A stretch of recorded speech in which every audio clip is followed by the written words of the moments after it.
welcome to Chetan Bharat Learning. Let's continue with our chapter. So डॉबर्नियर triads के बाद Newlands law of octaves के बहुत सारे drawbacks होने के कारण साइंटिस्ट का सफ़र जारी रहा और उन्होंने कोशिश की क्लासिफाई करने की डिफरेंट तरीके से। और यहाँ पर एक बहुत ही इम्पॉर्टेंट नाम आता है हमारे सामने, that is Dmitri Mendeleev. So Russian chemist, इन्हें रिगार्ड किया जाता है the most successful man in chemistry, क्योंकि इन्होंने पहली बार एक बहुत ही कॉन्क्रीट बेसिस दिया और इन्होंने बहुत बोल्डली अपने लॉ को सामने रखा। तो Dmitry Mendeleev, a Russian chemist, he was the most prominent and important contributor in the early development of a periodic table. सबसे ज़्यादा important इनकी contribution थी, जहाँ पर उन्होंने भी सभी एलिमेंट्स को इंक्रीजिंग एटॉमिक मास में ही अरेंज किया और साथ ही साथ उन्होंने ध्यान रखा of the chemical properties.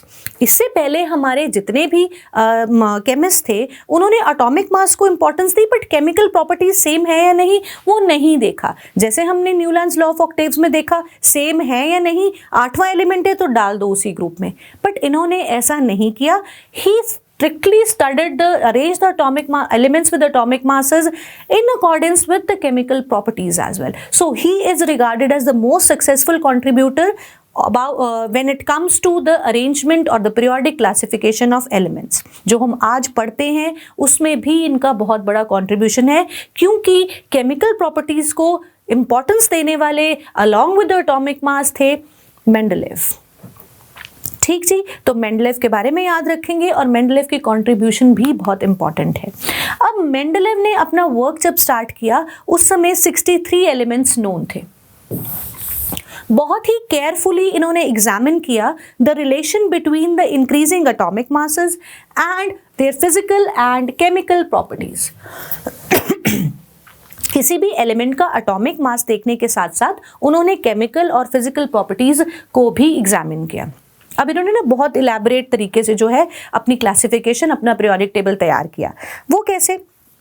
63 cards ले लिए, 63 कार्ड्स के ऊपर सब एलिमेंट्स का नाम लिख दिया, उनकी प्रॉपर्टीज लिख दी, एटॉमिक मास लिख दिया और एक बड़ी सी दीवार पे जो है वो कार्ड्स उन्होंने चिपकाने शुरू करे। ठीक, अब जब उन्होंने इन कार्ड्स को चिपकाया, सॉर्ट किया according to their similar properties, he pinned the elements together on a wall. जिनकी सेम प्रॉपर्टीज थी उन्हें इकट्ठा पिन किया, बाकी सबको अलग अलग। मतलब इस तरह से उनके पास कुछ ग्रुप्स आ गए।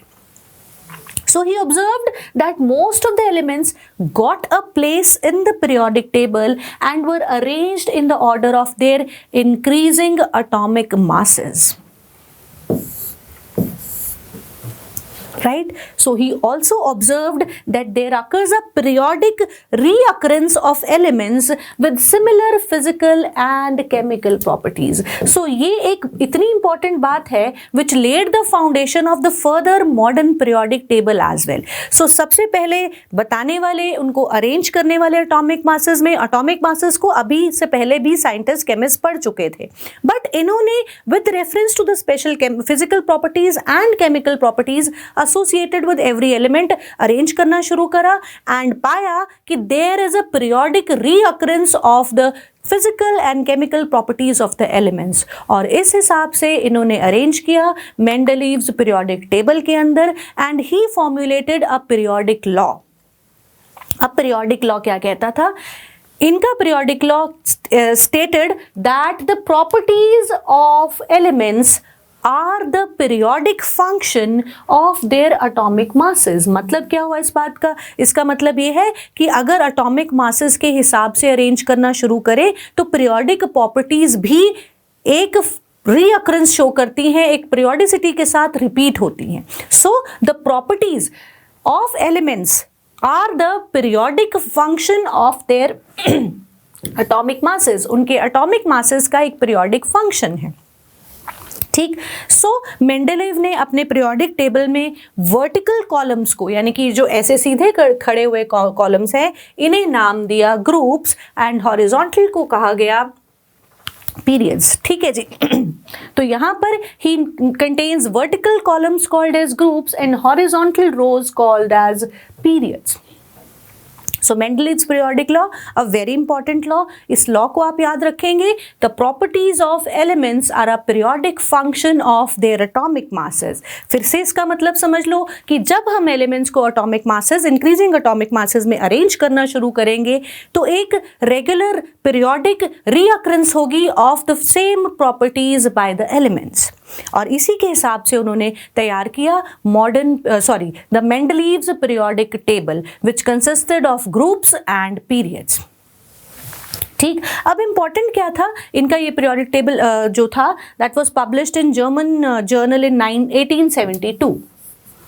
अब इंपॉर्टेंट यहाँ पे क्या था कि मेंडलेव ने जब इन एलिमेंट्स को स्टडी किया तो उन्होंने बेसिकली सभी एलिमेंट्स का रिएक्शन देखा ऑक्सीजन और हाइड्रोजन के साथ, क्योंकि ऑक्सीजन और हाइड्रोजन काफ़ी रिएक्टिव हैं और ऑलमोस्ट सभी एलिमेंट्स के साथ रिएक्ट करते हैं। तो अब जब मुझे केमिकल प्रॉपर्टीज़ या मेंडलेव को केमिकल प्रॉपर्टीज़ देखनी थी तो उन्होंने क्या किया, उन्होंने ऑक्सीजन और हाइड्रोजन के साथ केमिकल प्रॉपर्टीज़ लिखी, कंपाउंड्स कैसे बनते हैं वो देखे और उसके हिसाब से अरेंज किया डिफरेंट एलिमेंट्स को। तो जैसे आप यहाँ इस पिक्चर में देख सकते हैं जो आपकी बुक में भी है, ऑक्साइड्स अरेंज किए, group 1 RO, group 2 RO, group 3 R2O3, group 4 RO2। तो इस हिसाब से इन्होंने क्या किया, अरेंज किया। ठीक, तो यहाँ पर R क्या है, R stands for that element और वो किस हिसाब से ऑक्सीजन के साथ केमिकल कंपाउंड बना रहे हैं उसका फॉर्मूला लिखा। सो पहला ग्रुप RO, दूसरा RO, third R2O3 and then ऐसे ही उन्होंने हाइड्रोजन के साथ भी इन एलिमेंट्स के क्या देखे, कंपाउंड्स देखे और उनके फॉर्मूलाज देखे। तो एक बहुत ही कॉन्क्रीट, बहुत ही स्टेबल और बहुत ही क्लियर उन्होंने इमेज दी कि डिफरेंट एलिमेंट्स की केमिकल प्रॉपर्टीज सेम है, इसीलिए वो एक ग्रुप में आ रहे हैं। ठीक, तो इसीलिए इन्हें मेंडलेव को बहुत ही सक्सेसफुल माना जाता है। इन्होंने जो लॉ पुट फॉरवर्ड किया वो बहुत इंपॉर्टेंट माना जाता है in the field of chemistry when it comes to periodic classification. Why? Because he took into consideration the atomic masses along with the chemical properties of the different elements. अब यहाँ पर बहुत ही सक्सेसफुल इसलिए भी माने जाते हैं मेंडलेव पीरियोडिक टेबल उनका सक्सेसफुल किस लिए माना जाता है, क्यों? क्योंकि while developing the periodic table यहाँ पर कुछ इंस्टेंसेस मेंडलेव ने ऐसे देखे जहाँ पर उन्हें एक एलिमेंट जिसका स्लाइटली ग्रेटर एटॉमिक मास है उसे पहले रखा गया जो कि स्लाइटर लेस एटॉमिक मास है। ऐसा क्यों किया उन्होंने? Because he gave proper consideration to the properties shown by these elements. The chemical properties shown by these elements उन्हें importance देते हुए मेंडलेव ने atomic masses को थोड़ा पीछे कर लिया। अब यहाँ पर ये भी बात इंपॉर्टेंट है कि इन्वर्ट करने से, so the sequence was inverted so that elements with similar properties could be grouped together. और ये बहुत ही इंपॉर्टेंट स्टेप था। हालांकि इनिशियली इसे नहीं माना जा रहा था, इसे क्रिटिसाइज भी किया गया, but eventually this was the more fundamental property when it comes to the studying of the properties of various elements. तो उन्होंने यहाँ पर क्या किया, यहाँ पर उन्हें केमिकल प्रॉपर्टीज को बहुत ज़्यादा इंपॉर्टेंस दी। साथ ही साथ एक बहुत इंपॉर्टेंट बात जो उन्होंने की, जो कि इससे पहले किसी भी केमिस्ट ने ऐसा नहीं कहा, वो ये कि उस समय पाए गए जितने भी एलिमेंट्स थे सभी केमिस्ट को ये लगता था कि बस यही एलिमेंट्स नेचर के अंदर एग्जिस्ट करते हैं, इसके बाद और एलिमेंट्स नहीं डिस्कवर होंगे, जबकि ये गलत बात थी। और इसके बिल्कुल ऑपोजिट मेंडलेव ने क्या किया, उन्होंने अपने पीरियोडिक टेबल में कुछ गैप्स छोड़ दिए। And this was actually a very bold decision. Gaps छोड़ देना कुछ लोगों को लगा अनॉमली है, अरे भाई ये कोई पीरियोडिक टेबल है इसमें गैप्स छोड़ दिए, बट ऐसा नहीं है। What he predicted boldly was that कुछ ऐसे एलिमेंट्स अभी भी नेचर में एग्जिस्ट करते हैं जिनकी ये जगह होनी चाहिए, ये प्रॉपर्टीज होनी चाहिए, और एक्चुअली ऐसा ही हुआ। लेटर ऑन ऐसे कई एलिमेंट्स पाए गए नेचर के अंदर जिन्होंने बिल्कुल उस चीज के साथ बिल्कुल मेल खाते थे कि हाँ ऐसा ही मेंडलेव पीरियोडिक टेबल ने कहा था कि ऐसा एलिमेंट मिलेगा, उसकी ऐसी प्रॉपर्टीज होंगी। तो ऑल्दो मोर उन्होंने ये अनॉमली नहीं छोड़ी, उन्होंने उल्टा हेल्प कर दी कि भाई ऐसे और एलिमेंट्स नेचर में हैं और उनकी ये प्रॉपर्टीज मैं आपको बता रहा हूँ कि आपको इस ग्रुप में उन्हें लगाना पड़ेगा। So this was a very bold step taken by Mendeleev. So Mendeleev boldly predicted the existence of some elements that had not been discovered at that time. So Mendeleev ने उन्हें नाम भी दे दिया. अब नाम देने के लिए उन्होंने संस्कृत वर्ड एका का हेल्प लिया. ठीक है, एकोण या एका जिसको हम बोलते हैं, दैट मीन्स वन. तो दैट मीन्स जो एलिमेंट से पहले उन्होंने गैप छोड़ा उसे नाम दे दिया. एल्यूमिनियम से पहले गैप छोड़ा तो उसे नाम दे दिया एका एल्यूमिनियम. ठीक जी. अगर किसी और एलिमेंट से पहले वो नाम दे रहे थे तो वहां पर वो डिफरेंट नाम दे रहे थे, एका एल्यूमिनियम, एका सिलिकॉन. इसका मतलब ऐसे एलिमेंट्स मिलेंगे जिनकी प्रॉपर्टीज कैसी होंगी, जो डिफरेंट होंगी और एल्यूमिनियम से पहले आ जाएगा वो. तो ऐसा ही हुआ. जैसे उन्होंने एका एल्यूमिनियम नाम दिया और बाद में पाया गया कि प्रॉपर्टीज ऑफ एका aluminium and gallium were similar. तो क्या हुआ, जब गैलियम डिस्कवर हुआ, जो वो गैप था एका एल्यूमिनियम वाला मेंडलेव ने छोड़ा हुआ था पीरियोडिक टेबल में, वहां इजीली हम जो है गैलियम को फिट कर पाए. सो एका सिलिकॉन, एका एल्यूमिनियम, एका बोरोन, ऐसे कुछ गैप्स मेंडलेव ने अपने पीरियोडिक टेबल में छोड़ दिए, which was a very good initiative. बहुत ही बोल्ड स्टेप था गैप्स छोड़ने का साथ में, ताकि और जब एलिमेंट्स डिस्कवर हों तो उन्हें एक प्रॉपर प्लेस मिल पाए, एक प्रॉपर जगह मिल पाए और बाकी पीरियोडिक टेबल के साथ आप कोई छेड़छाड़ ना करें. ठीक जी. तो उस समय ये बहुत बड़ी बात थी.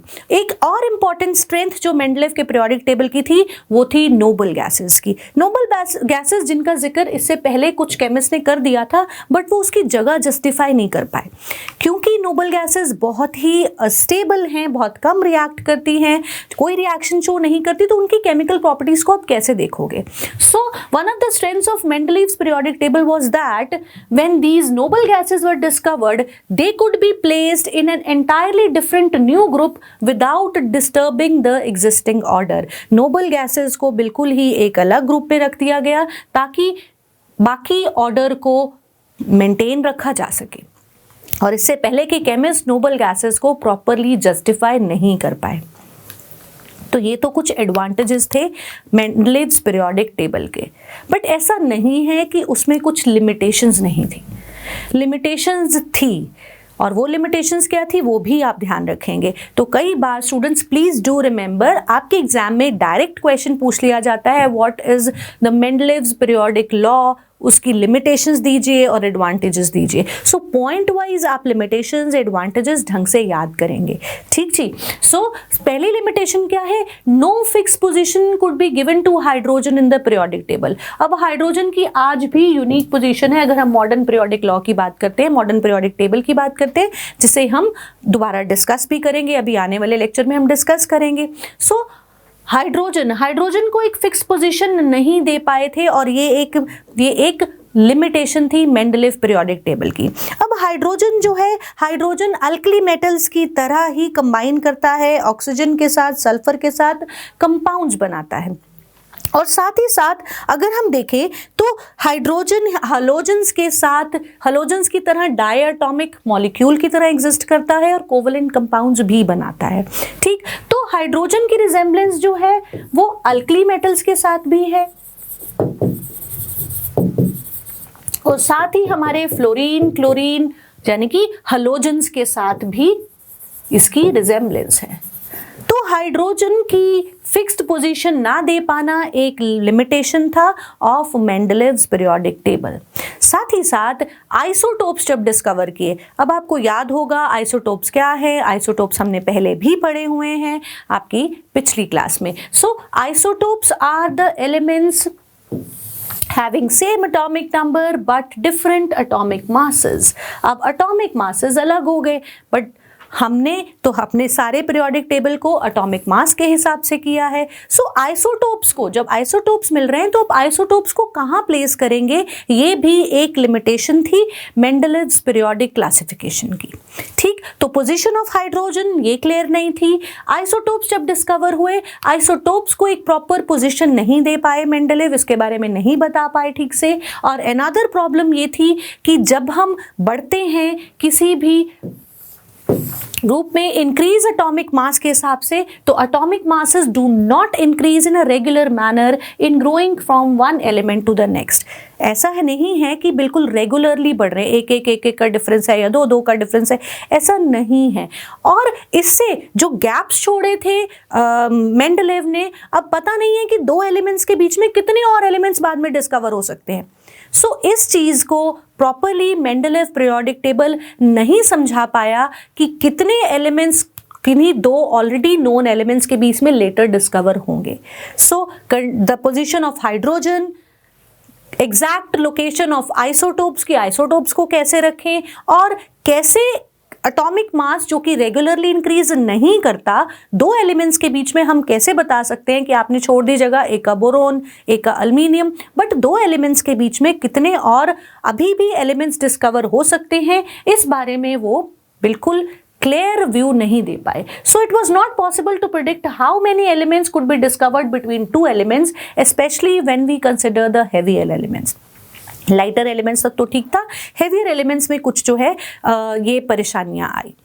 तो ये थी कुछ लिमिटेशंस जो हमारे अर्लियर केमिस्ट ने कोशिश की क्लासिफिकेशन करने की of the then available elements. अब आने वाले लेक्चर में हम इसी चैप्टर का रिमेनिंग पार्ट डिस्कस करेंगे। तब तक के लिए do study this part very well. Thank you.